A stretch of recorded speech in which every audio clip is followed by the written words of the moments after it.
Dr. Rentschler, you were just asked a couple of questions about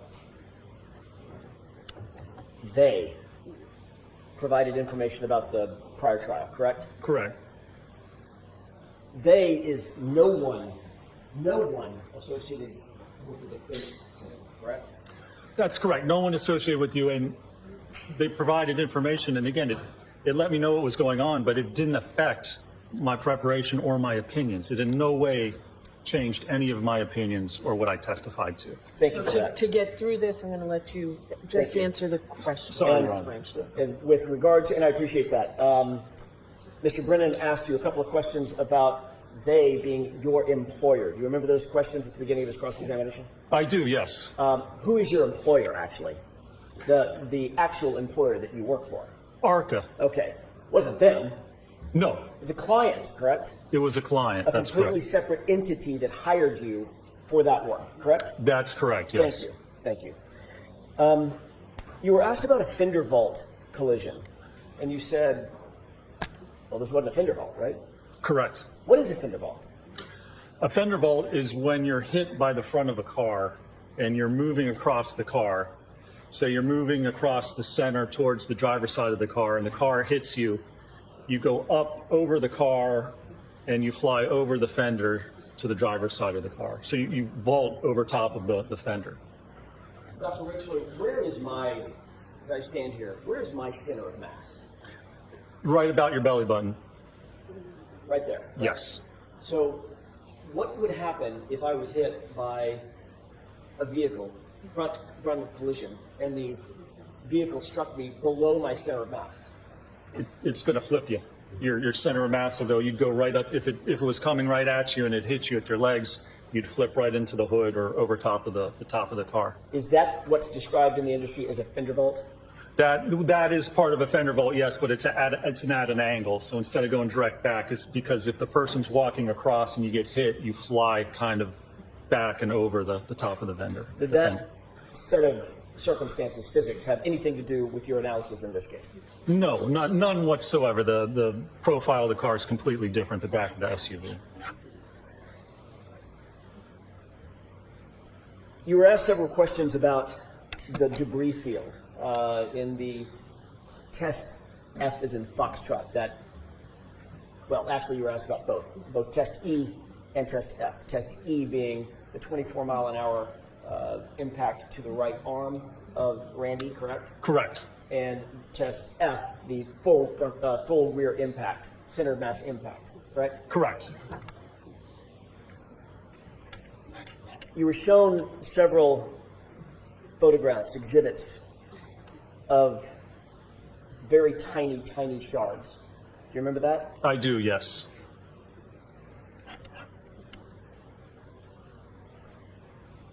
I'll get to that in a second. You're also shown some photographs of pieces of plastic that were claimed to have been found at 34 Fairview. Clear plastic, piece of red plastic, correct? That's correct, yes. In your review of all the data in this case, do you know when those pieces of plastic got to 34 Fairview? I do not. No. Do you know how those pieces of plastic got to 34 Fairview? I do not, no. Do you know who put those pieces of plastic at 34 Fairview? I do not. Were you aware in your review of the police reports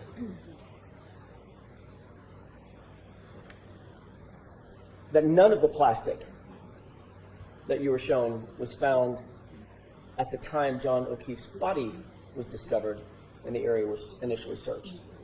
That is correct, yes. I was aware of that.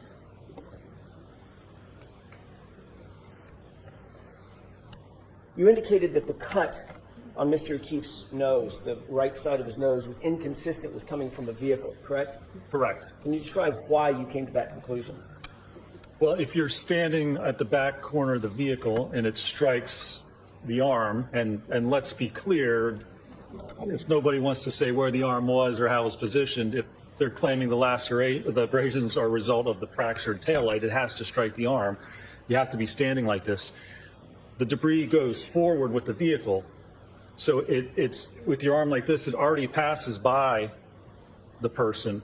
And if there would be any contact whatsoever, it would be with the right side of the face. The shard can't come out and then make a right turn and then somehow embed itself in the left side of the nose. That's entirely inconsistent with the fracture and how the glass and the cover would actually move. Dr. Rentschler, you were asked a series of questions about a hat. Do you remember that? I do. About some shards of plastic material, correct? Yes. About a drinking glass? Yes. About a drinking straw? Yes. Doctor, if there was no collision, does any of that matter in terms of your biomechanical analysis and your reconstruction in this incident? It does not. Why? Because if there wasn't a collision, it wasn't that debris or those items weren't a result of that impact. You can explain how that got there, I believe, easier than if you can't explain how the impact occurred. If the injuries don't match up, if you can't even prove what happened, then you can't use information or evidence if you have no idea how it got there to try and prove what you don't even know what happened. Scientifically, it makes no sense. Scientifically, is the first question that has to be answered is, was there a collision? Sustained, you have to watch the film. Of course. In your expert opinion, based on all of your review of all of the data in this case, all of the testing that you've undertaken, do you have an opinion as to whether or not there was a collision with John O'Keefe? I do. Yeah, I'm sustaining that. You're on this call. In your view, was there evidence of a collision with John O'Keefe? Sustained.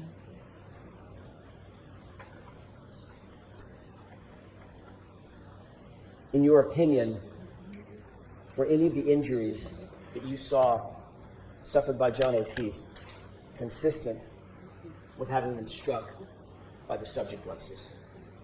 No, they are not. Do you hold that opinion to a reasonable degree of scientific certainty? I do. Thank you.